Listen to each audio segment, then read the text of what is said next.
আসসালামু আলাইকুম এভরিওয়ান।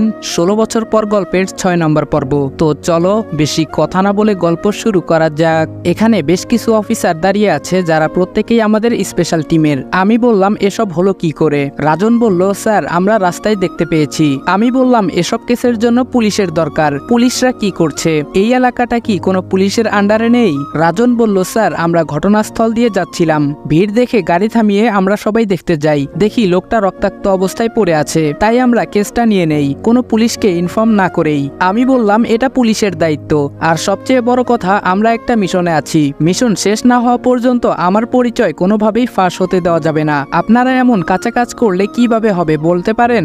রাজন বলল, সরি স্যার। আমি বললাম পুলিশকে ইনফর্ম করে তদন্ত করার জন্য দিয়ে দিন। দাঁড়ান, সিনিয়র স্যার কোথায়? আপনি আমায় ডাকলেন যে?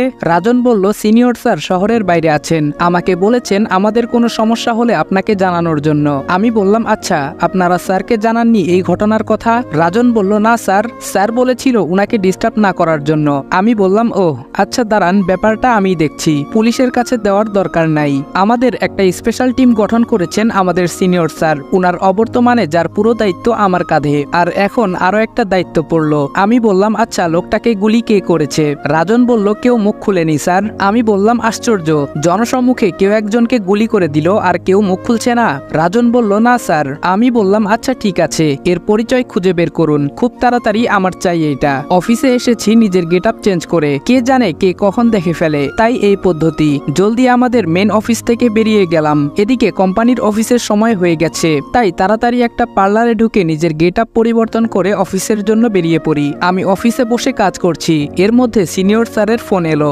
আমি বললাম হ্যালো স্যার। স্যার বলল, হ্যালো, দুঃখিত আদিব, তোমাকে আগে জানাতে পারিনি, একটা বিশেষ কাজে শহরের বাইরে আসতে হলো আমাকে। আমি বললাম সমস্যা নাই স্যার। স্যার বলল, আচ্ছা তোমরা সাবধানে থেকো কেমন? আমি বললাম আচ্ছা স্যার, আপনিও নিজের খেয়াল রেখে কাজ করবেন, বলেই ফোনটা কেটে দেই। স্যারকে এখানে নতুন ঝামেলার কথা জানাইনি। ফোনটা রাখতে আবার বেজে ওঠে। আমি বললাম হ্যালো। অপর সাইড থেকে রাজন বলল, হ্যালো স্যার। আমি বললাম বলো। রাজন বলল, যে লোকটা খুন হয়েছে সে স্যার আওয়ারা টাইপের লোক, যাকে বলে বখাটে, টাকার বদলে খারাপ সব কাজ করে। আমি বললাম ও আচ্ছা, তাহলে বাদ দাও, এসব লোকের মৃত্যু এভাবেই হবে, না জানি এরা আগে কত লোকের জীবন নিয়েছে। রাজন বলল, ওকে স্যার। আমি বললাম তা কে মেরেছে জানতে পারলে কিছু? রাজন বলল, হ্যাঁ স্যার, সেখানে উপস্থিত ছিল এমন একজন মুখ খুলেছে। আমি বললাম গুড, কে সে? রাজন বলল, রাফসান চৌধুরী, শুধু এই নামটাই গুলি করার পর চিৎকার করে বলেছিল। আমি বললাম আচ্ছা, এই রাফসান চৌধুরী সম্পর্কে কিছু জানতে পারলে? রাজন বলল, খোঁজ চলছে স্যার। আমি বললাম ওকে, তাড়াতাড়ি করো, বলেই ফোন কেটে দিয়ে নিজের কাজে মনোযোগ দেব। তখনই আমার মনে পড়লো কি নাম বলল?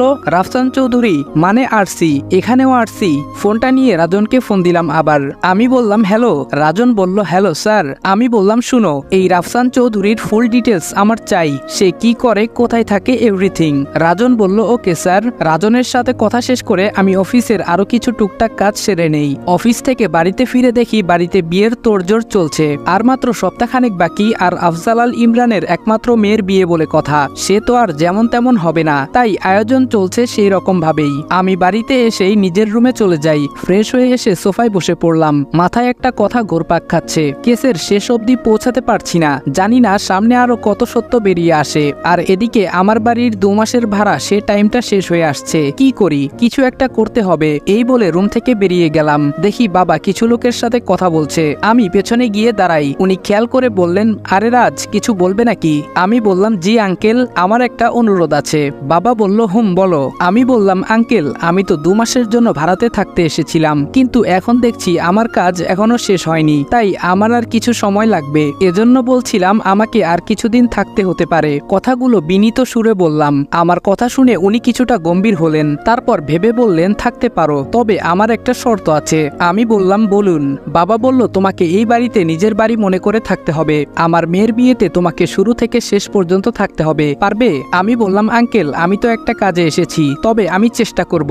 কথাটা বলার পর বাবা একটা অট্টহাসি দিলেন, তারপর আমার কাঁধে হাত রেখে বললেন, বাবা তুমি যতদিন ইচ্ছে এই বাড়িতে থাকতে পারো। আমি বললাম ধন্যবাদ আঙ্কেল, বলেই আবার উপরের দিকে যাওয়ার সময় পেছন থেকে কেউ ডাক দিল। ঘুরে দেখি আমার বোনের শ্বশুর মশাই। আমি বললাম আসসালামু আলাইকুম। উনি সালামের উত্তর নিলেন। উনার সাথে বেশ কিছুক্ষণ কথা হয়, ওই দিনের সাহায্যের জন্য ধন্যবাদ জানায় আমাকে, আর বাবাকেও ঘটনা খুলে বলে। এদিকে কথা বলার মধ্যে আমার একটি ফোন আসে, আর আমি বেরিয়ে যাই। আমি আমার কাজ শেষ করে ফিরতে যাব তখনই দেখি ইসি কোথাও যাচ্ছে, তাই ওর পিছু নিলাম আমিও। কিছুটা দূর যাওয়ার পর ও গাড়ি থেকে নেমে গেল, আর তাই আমিও নিজের বাইকটা থেকে নেমে পায়ে হেঁটে ওর পিছু নেই। ইসি দুটো লোকের সাথে কথা বলে তাদের দুদিকে পাঠিয়ে দিল আর নিজে এগোচ্ছে সামনের দিকে। লোকগুলো দেখে মনে হচ্ছে পুলিশের লোক, আর তারা আজ কোনো বিশেষ কাজে এখানে এসেছে। জায়গাটা আমার অচেনা, তবে আমি ইসির পিছু পিছু লুকিয়ে লুকিয়ে এগোতে লাগলাম। ইসি লুকিয়ে ভেতরে ঢুকে গেছে, কিন্তু আমি যেতে পারিনি, কারণ এখন ভেতরে গেলে ইসির মুখোমুখি হতে হবে। তাই এখানেই দেওয়াল ঘেঁষে দাঁড়িয়ে থাকি। বেশ অনেকক্ষণ হয়ে গেল সে ফিরছে না, তাই এবার সাহস নিয়ে উকি দিলাম ভেতরে দেখার উদ্দেশ্যে। যা দেখলাম তাতে আমার অবস্থা যায়। কি করি, ইসি ভেতরে ধরা পড়ে গেছে। একটা ছেলে সেখানে আছে, যদিও অনেকেই আছে, তবে সে যে এখানকার বস সেটা বুঝতে বাকি থাকলো না তার পোশাক আর স্টাইল দেখে। কি করব ভাবছি, কিন্তু বেশিক্ষণ ভাবার টাইম নেই, যে কোনো সময় ওরা গুলি করে দিতে পারে। তাই গায়ের শার্টটা খুলে ভালো করে মুখটা পেঁচিয়ে মুখোশ করে নিলাম, আর পেছন থেকে কয়েকজনকে শুট করায় অনেকেই নিচে পড়ে গেছে। ঘটনা হঠাৎ ঘটায় কেউ কিছু বুঝে উঠতে পারেনি। এভাবে বেশ কিছুক্ষণ চলার পর ইসির মাথায় একটা আঘাত পায়, যার কারণে সে অজ্ঞান হয়ে নিচে পড়ে। আর আমার সামনে এখন সেই ছেলেটাই, যাকে দেখে আমার বস বলে মনে হয়। দুজনের ধস্তাধস্তিতে সে অনেকটা কাবু হয়ে পড়ে। শেষ পর্যন্ত মাটিতে নেতিয়ে পড়লে আমি মার বন্ধ করি। সেখান থেকে বের হওয়ার আগে ইসির সাথে আসা লোক এখানে পৌঁছে যায়। ওরা আমায় দেখে ফেলার আগেই আমি সেখান থেকে আমার মুখটা ঢেকে চলে আসি। আমার মুখ থেকে কাপড় সরে গেছিল, জানি না ওরা দেখেছে কিনা। সেখান থেকে বেরিয়ে তাড়াতাড়ি বাসার উদ্দেশ্যে বেরিয়ে পড়ি। ইসির খোঁজ নেওয়া হয়নি, এখন ওর খোঁজ নিতে গেলে ধরা পড়তে হবে, তাই আড়ালে থাকাটাই ভালো। আমি রুমে বসে ল্যাপটপে কাজ করছি, তখন ফোন আসে। ফোনটা কাটার সাথে সাথে ল্যাপটপে মেল বক্স ওপেন করলাম, আর যা দেখলাম তাতে আমি পুরোই অবাক। মেইলটা আসার পর ডিটেলস দেখার আগে ছবিটা দেখে আমার চোখ ছানা বড়া হওয়ার অবস্থা। এই তো সেই ছেলেটা যাকে আজ মেরে এলাম। বেঁচে আছে কিনা আল্লাহ মালুম। নাম রাফসান চৌধুরী, এতদিন আমেরিকা ছিল। বাংলাদেশে ওর কেউ আছে কিনা জানা নেই। আমি রাজনকে আবার ফোন দিলাম। আমি বললাম হ্যালো। রাজন বলল হ্যালো স্যার। আমি বললাম আচ্ছা, ও এখন কোথায় আছে জানো কিছু তোমরা? ছেলেটা হসপিটালে, কেউ খুব মারধর করেছে নাকি। ডাক্তারের সাথে কথা বলে জানতে পারি এখন সে কোমায়। আমি বললাম যাহ। রাজন বলল কি হলো স্যার? আমি বললাম না কিছু না। আচ্ছা তুমি তোমার কাজ করো, এই বলে ফোনটা কেটে দিলাম। কাজটা কি করলাম, কোমায় পাঠাই দিলাম, এখন কি হবে? এভাবে ভাবতে ভাবতে রাতটা চলে গেল। সকালে নাস্তার টেবিলে বসে আছি, কিছুক্ষণ পর ইসে আসছে। দেখে অনেকটা দুর্বল লাগছে। খাবার ফাঁকে কয়েকবার আমার দিকে আর চোখে তাকানোর চেষ্টা করেছে, যেটা আমার চোখ এড়ায়নি। চোখাচোখি হয়ে গেলেই নামিয়ে নিয়েছে চোখ। যাই হোক, খাওয়া দাওয়া শেষ করে যে যার মতো বেরিয়ে পড়লাম। ইসি মনে হয় যাবে না, গতিবিধি দেখে তাই মনে হলো। যাই হোক, না গেলে থাক, কাল মাথায় চোটটা একটু বেশি পেয়েছে। আমি বেরিয়ে পড়লাম। গেটের সামনে আমি বাইক স্টার্ট দেব, তখন বাবা এগিয়ে এসে বলল রাজ আজকে একটু তাড়াতাড়ি ফিরো, আমার একটি কাজ করে দিতে হবে বাবা। আমি বললাম আচ্ছা আঙ্কেল। বাবা বলল ধন্যবাদ। আমি বললাম আসি, এই বলেই বাইক স্টার্ট দিলাম। অফিসে পৌঁছে নিজের কাজে মন দিলাম। তখন ম্যানেজার ডেকে পাঠালো। আমি বললাম স্যার আসবো? ম্যানেজার বলল আয় আয় এখানে বস। আমি বসে পড়লাম। ম্যানেজার বলা শুরু করলো একটা দুর্ঘটনা ঘটে গেছে জানিস? আমি বললাম না তো স্যার। ম্যানেজার বলল এই কদিন অফিসটা সামলে নিস প্লিজ। আমি বললাম স্যার আমি তো, বলার আগেই থামিয়ে দিল। ম্যানেজার বলল কোনো কিন্তু শুনতে চাই না। আমি বললাম আচ্ছা স্যার, বলেই বেরিয়ে পড়লাম। কেমনটা লাগে একবার ভাবুন। একে তো নিজের কাজ, তার উপর এই অফিস, বোনের বিয়ে, এখন এক্সট্রা অর্ডিনারি দায়িত্ব চাপলো। অফিসের কাজ শেষ করে বাসায় ফিরলাম। কিছুক্ষণ বিশ্রাম নিয়ে গেলাম বাবার কাছে। আজ বিকেলে কি একটা কাজ যেন করে দিতে বলেছে, তাই গেলাম। আমি বললাম আঙ্কেল। বাবা বলল আরে রাজ এসো। আমি বললাম কিছু একটা কাজের কথা বলেছিলেন। বাবা বলল ও হ্যাঁ, আমি তো ভুলেই গেছিলাম। শোনো বাবা, রোহানদের বাড়িতে কিছু জিনিস পাঠাতে হবে। আশরাফ তো একটু ব্যস্ত অফিসের কাজে, তাই তোমায় বলছিলাম আর কি, যাবে বাবা? আমি বললাম আচ্ছা ঠিক আছে। বাবা বলল তাহলে বিকেলে তৈরি থেকো কেমন? আমি বললাম আচ্ছা ঠিক আছে। এই বলে রুমে চলে এলাম। এসেই অগ্নিকে ফোন দিলাম। আমি বললাম অগ্নি আজকে তোমরা সামলে নিও, আমি একটু অন্য কাজে ব্যস্ত থাকবো। অগ্নি বলল ওকে স্যার, আপনি নিশ্চিত থাকুন। আমি বললাম অল দ্য বেস্ট, বাই বলে ফোনটা কেটে ল্যাপটপে যতটুকু সম্ভব কাজ করার চেষ্টা করলাম। দেখতে দেখতে বিকেল হয়ে গেল, তাই আমি রোহানদের বাসার উদ্দেশ্যে বেরিয়ে গেলাম। কিছুক্ষণ গাড়ি চলার পর চৌধুরী বাড়ির সামনে এসে গাড়ি থামলো। আমার সাথে আরো কয়েকজন এসেছে আমাকে সাহায্য করার উদ্দেশ্যে। সবাইকে দিয়ে সব জিনিসপত্রগুলো ভেতরে পাঠিয়ে দিলাম। তারপর আমি ভেতরে ঢুকলাম। মিসেস চৌধুরী অর্থাৎ রোহানের মা রাবেয়া চৌধুরী এগিয়ে এসে আমাদের আপ্যায়ন করার জন্য ব্যস্ত হয়ে পড়লেন। আন্টি বলল এসো এসো, তোমরা বসো এখানে। আমি বললাম আন্টি এত ব্যস্ত হওয়ার কিছু নাই, আসলে আশরাফ ভাইয়া একটু ব্যস্ত থাকার কারণে আমাকে আসতে হলো। আন্টি বলল তাতে কি হয়েছে, একজন এলেই হলো, তোমরা বসো। এই বলে উনি ভেতরের রুমের দিকে গেলেন আর আমি এই দিকে চারদিকটা ভালোভাবে চোখ বুলিয়ে নিলাম। এমন সময় পেছন থেকে কেউ ডাক দিল। পেছন ফিরে দেখি রোহান। রোহান বলল, hi, I am Rohan, I think you Raj. আমি বললাম ইয়া, বলে দুজন হাত মিলিয়ে নিলাম। রোহান বলল, আরিশফার মুখে আপনার নাম আর কথা শুনেছি। আমি একটু অবাক হয়ে বললাম, তাই নাকি? রোহান বলল, আরিশফা বলেছিল ওর আরেকজন ভাই ছিল আদিব ভাইয়া, অনেক ছোটবেলায় নাকি হারিয়ে গেছে। আপনি নাকি দেখতে অনেকটা ওর ভাইয়ের ছোটবেলার চেহারার সাথে মিল যায়। রোহান এক নাগারে কথাগুলো বলে যাচ্ছে আর আমি শুধু শুনছি। রোহান আরো অনেক কথা বলল, সাথে আমিও টুকটাক বললাম। আমি বললাম, আচ্ছা থাকো, আমি উঠলাম। রোহান বলল, সে কি, আপনারা তো কিছু নিলেন না? আমি বললাম, এখন সময় নেই ভাই, পরে এক সময় এসে পেট পুরে খাবো, বলেই বেরিয়ে এলাম। আর রোহান ওখানেই দাঁড়িয়ে আমাদের দিকে তাকিয়ে থাকলো। বেশ অনেকক্ষণ আমরা চৌধুরী ম্যানশনে ছিলাম, কিন্তু রৌফ চৌধুরীকে দেখলাম না। হয়তো অফিসের কাজে ব্যস্ত, কিন্তু এখন তো অফিসে থাকার কথা না। যাকগে, এত কিছু ভেবে লাভ নেই। কিছুক্ষণের মধ্যে গাড়ি পৌঁছে গেছে। আমি ভেতরে গিয়ে বাবাকে জানিয়ে দিলাম সব ঠিকঠাক মতো পৌঁছে গেছে বলে রুমে এসে ফ্রেশ হয়ে নিয়ে রুমে কিছুক্ষণ বসে থাকলাম। কেমন যেন লাগছে, মনে হচ্ছে আমার অবর্তমানে আমার রুমে কেউ প্রবেশ করেছিল। কেমন যেন খটকা লাগছে। তখনই মনে পড়লো আজকে রুমে তালা দেওয়া হয়নি। কে আসতে পারে বুঝতে পারছি না। কার্ড আর পিস্তল আমার সাথেই ছিল, তবে ল্যাপটপটা বাসায় ছিল। তাড়াতাড়ি গিয়ে ল্যাপটপটা অন করে দেখলাম না, তেমন কিছু হয়নি। আর হবেই বা কি করে? অনুমান করে পাসওয়ার্ড দেওয়া কারো সাধ্যের বাহিরে, তাই নিশ্চিত হলাম। পুরো বাড়িতে বিয়ের তোড়জোড় চলছে। আমি কোথা থেকে শুরু করব বুঝতে পারছি না। রাফসান চৌধুরীর উপর যেই সন্দেহের তীরটা গিয়ে ঠেকেছিল, কিন্তু সে তো এখন কোমায়। কি করি? রোহান চৌধুরীকে সন্দেহের কোনো অবকাশ পেলাম না। ছেলেটা খুব অমায়িক আর ভদ্র বলেই মনে হলো। তাহলে সন্দেহ এখন কাকে করব?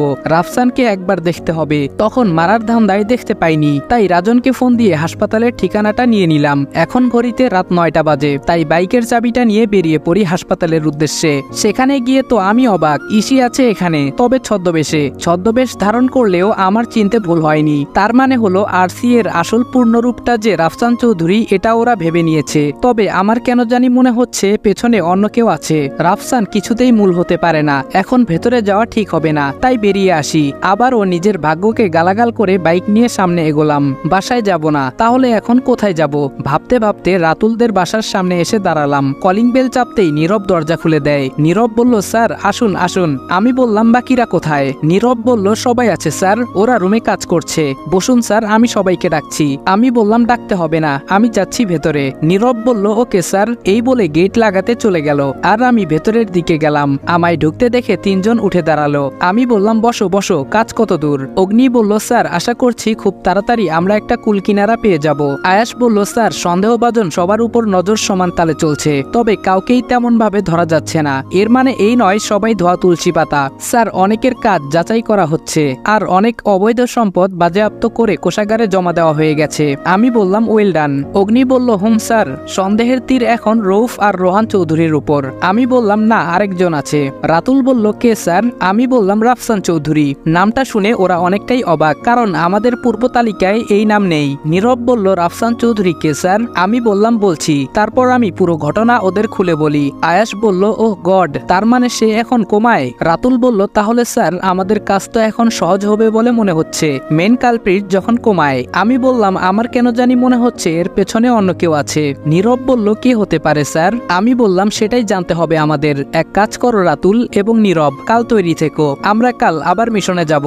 দুজনেই বলল, ওকে স্যার। অগ্নি বলল, স্যার আমি যেতে চাই। নীরব বলল, চুপ। অগ্নি বলল, তুই চুপ, তুই বাসায় কাজ কর। আমি বললাম, শান্ত হও, তোমরা আমার কথা শোনো। কাল নীরব রাতুল তৈরি থাকবে, আর এরপরে যেই মিশন হবে তখন ইনশাআল্লাহ অগ্নি এবং আয়াস যাবে। ওদের সাথে আরো কিছু কথাবার্তা বলে আমি বেরিয়ে পড়লাম। রাত এখন 11:30 বাজে। সবাই এখনো সজাগ, তাই আস্তে আস্তে ভেতরে ঢুকে পড়লাম। সোজা নিজের রুমে চলে এসেছি। ফ্রেশ হয়ে এসে সোফায় বসেছি। হঠাৎ কার্ডটার কথা মনে হলো। পকেটে হাত দিয়ে দেখি আমার কার্ড নেই। সারা ঘর খুঁজে কোথাও পাইনি। কোথায় গেল আমার কার্ড? কেউ নিয়ে যায়নি তো? আমি কি ধরা পড়ে গেলাম? কার্ডটা কোথাও পাচ্ছি না, আর এদিকে ভয়ে আমার হাত পা কাঁপছে। কি হবে এখন? জানি না কার হাতে পড়েছে। নিচে চলে গেলাম। দেখি ইসি সোফায় বসে ল্যাপটপে কাজ করছে। ওকে দেখে মনে হয় না আমার প্রতি কোনো ইন্টারেস্ট আছে। তাহলে কে নিতে পারে? তখন ওই পকেটে ফোনটা বেজে ওঠে। আমি বললাম, হ্যালো। রাতুল বলল, স্যার আপনার কার্ডটা ফেলে গেছেন। কথাটা শোনার পর আমার কতটা শান্তি লাগছে বিশ্বাস করেন, বলে বোঝাতে পারবো না। আমি বললাম, থ্যাংক গড। রাতুল বলল, কি হয়েছে স্যার? আমি বললাম, আর বলো না, কার্ডটা না পেয়ে আমি অনেক ভয় পেয়ে গেছিলাম। আচ্ছা যাই হোক, বাদ দাও, তোমার কাছে রাখো, পরে নিয়ে নেব। রাতুল বলল আচ্ছা স্যার বলে ফোনটা কেটে দিয়ে অনেকটা শান্তি পেলাম। তাই ড্রয়িং রুমেই দাঁড়িয়ে স্বস্তির নিঃশ্বাস ফেলছি। তখন ওই ইসি আমার সামনে ওর রুমের দিকে যাচ্ছে আর আমার দিকে কেমন যেন সন্দেহের চোখে তাকালো। তারপর একটা ডোন্ট কেয়ার ভাব নিয়ে চলে গেল। আমিও ঘুমানোর জন্য চলে গেলাম। পরদিন যথারীতি ঘুম থেকে উঠে যে যার কাজে পৌঁছে গেলাম। কিছুক্ষণ পর রাতুল আর নীরব আমার কেবিনে ঢুকলো। রাতুল বলল স্যার আমরা কিন্তু তৈরি। নীরব বলল হ্যাঁ স্যার। আমি বললাম আচ্ছা ঠিক আছে, আমি রাতে যখন বের হতে বলবো সাথে সাথে বেরিয়ে পড়বে। ওরা একসাথে বলল ওকে স্যার বলে ওরা চলে গেল। আর আমি আবার মনোযোগ দিলাম কাজে। একটা বিশেষ দরকারে রুমের বাহিরে গেলাম। কাজ শেষে ফিরছি। ফেরার পথে ইসির রুমের দিকে চোখ পড়তেই দেখি ও কারোর সাথে কথা বলছে। মনে হচ্ছে বেশ রেগে আছে। তাই আমি আর না দাঁড়িয়ে সোজা চলে এলাম সেখান থেকে। দেখতে দেখতে অনেক রাত হয়ে গেল। আমি তৈরি হয়ে নিলাম বেরোনোর জন্য। ভাবলাম বাহিরে গিয়ে রাতুলকে কল করে বলবো বেরোনোর কথা। আমি বাহিরে বের হতেই ইসির মুখোমুখি হয়ে গেলাম। এত রাতে ও বাইরে কেন? আমি মোচড় কেটে চলে আসতে যাব, ইসি বলল এই দাঁড়ান। আমি বললাম আমাকে বলছেন? ইসি বলল না, এইখানে আরো অনেকে আছে তো ওদের বলছি। আমি বললাম ওহ, কিন্তু আমি তো কাউকে দেখতে পাচ্ছি না, কোথায় তারা? ইসি বলল ভূত, তাই দেখা যায় না। আমি বললাম ওরে বাবা, আপনি ভূতের সাথে কথা বলেন? ইসি বলল জাস্ট শাট আপ। কোথায় যাচ্ছেন আপনি? আমি বললাম কোথাও না তো। ইসি বলল এত রাতে আপনার কাঁধে ব্যাগ আর বলছেন কোথাও যাচ্ছেন না? আমি বললাম ওহ ব্যাগ, হ্যাঁ তাই তো। ব্যাগ কেন? আমি আসলে বুঝতেই পারিনি কখন ব্যাগটা কাঁধে নিলাম। আসলে আমার না ভুলে যাওয়ার অসুখ আছে ছোটবেলা থেকে। আমার কথাটা ঠিক হজম হয়নি। ইসি বলল ফাজলামি না করে বলুন আপনি কে আর এই বাড়িতে কোন মতলবে ঢুকেছেন? আমি বললাম আপনি এসব কি বলছেন, আমি কিছু বুঝতে পারছি না। ইসি বলল নেকা সাজা হচ্ছে। আমি বললাম বিশ্বাস করুন আমি সত্যি কোনো মতলবে আসিনি। ইসি বলল আচ্ছা তাহলে চলুন, ব্যাগ নিয়ে কোথায় যাচ্ছিলেন আমিও যাব। আমি বললাম আমার না ঘুম পাইছে, আমি রুমে যাই কেমন, আপনিও আসেন। বলেই রুমে চলে এলাম। এসে কাঁধ থেকে ব্যাগটা ছুঁড়ে বিছানায় ফেলে দিলাম। রাগে আমার গা জ্বলে যাচ্ছে।